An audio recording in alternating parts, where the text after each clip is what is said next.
Donc,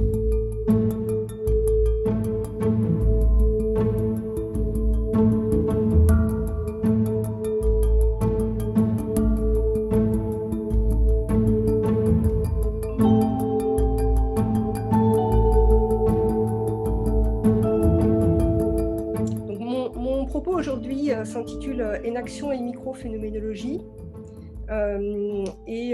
Donc dans ce programme, je voudrais en fait d'abord commencer par situer les deux notions en présence, donc deux concepts qui sont nés à des époques différentes, puisque comme on le sait, le terme d'énaction, on en a évidemment beaucoup parlé déjà, est né dans les années 80-90 autour de l'élaboration de l'inscription corporelle de l'esprit, publiée en 1991, d'une part, et d'autre part, le terme de microphénoménologie est quant à lui un terme très récent, puisque disons qu'officiellement, son acte de baptême, je dirais, remonte à 2016, à l'École normale supérieure à Paris, à l'occasion d'une discussion entre Dominique Pradel, directeur des archives Husserl, Michel Bitbol, Claire Petit-Mangin, moi-même, et ce terme fut validé par après par Pierre Vermersch, le fondateur, comme vous le savez, de l'entretien d'explicitation.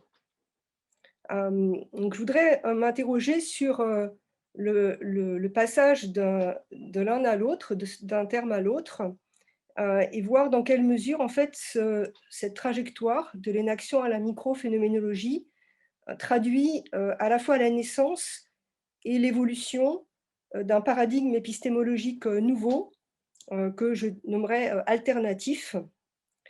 Alors, quel est ce paradigme épistémologique?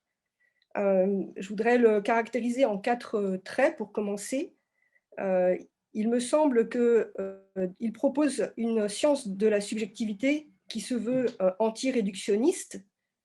Et c'est en ce sens, en grande partie, que je nomme ce paradigme aussi alternatif. Deuxièmement, il s'inscrit dans l'approche philosophique qu'est la phénoménologie. Troisièmement, il accorde à la pratique une primauté en tant que site de l'expérience du sujet.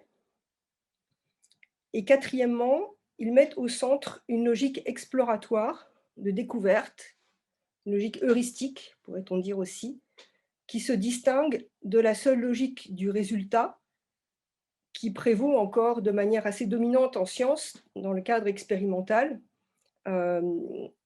Et c'est évidemment autour de ces deux derniers points que je centrerai mon propos.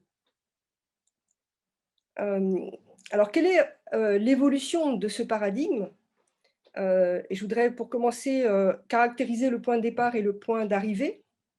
Première caractérisation provisoire, donc l'énaction dans le point de départ donc, a pour visée de battre en brèche le primat de la représentation au profit d'une mise au premier plan de l'action en train de se faire et de l'étude de sa dynamique. Quant à la microphénoménologie, mon point d'arrivée, elle a pour visée la description fine de l'expérience située d'un sujet singulier à travers la mise au jour des dimensions pré-réfléchies de son expérience. Donc de l'un à l'autre, du point de départ au point d'arrivée, on ne peut manquer de repérer dès à présent un certain nombre de lignes de tension que je voudrais reformuler sous la forme de 2 questions. Premièrement, dans quelle mesure l'énaction contient-elle dans sa définition un énactant, une actante, un sujet qui énacte? Et deuxième question, concernant la microphénoménologie, dans quelle mesure cette dernière contient-elle dans sa définition une visée transformative au-delà de sa seule description? Donc ces deux points de tension traduisent en réalité une évolution, disons, de l'énaction à la microphénoménologie qui ne va pas forcément de soi, en tout cas qui demande à être interrogée, peut-être des formes de discontinuité.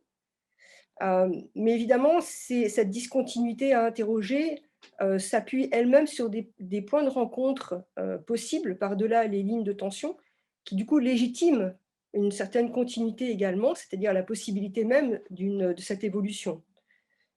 Et donc les points de rencontre que je repère, que je note pour moi-même et que je vous soumets, ce sont d'une part un même rapport à l'exploration de l'expérience dans sa confrontation au nouveau, d'une part, et d'autre part, le régime de la pratique comme un site proposant une structure d'accès sur le déjà donné.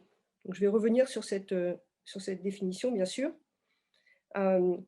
Donc, je m'en tiendrai à ces 2 points et je tâcherai de décrire cette rencontre entre énaction et microphénoménologie, en mettant par ailleurs à profit, en l'éclairant, à partir de la dynamique de la surprise que j'ai de mon côté élaborée ailleurs.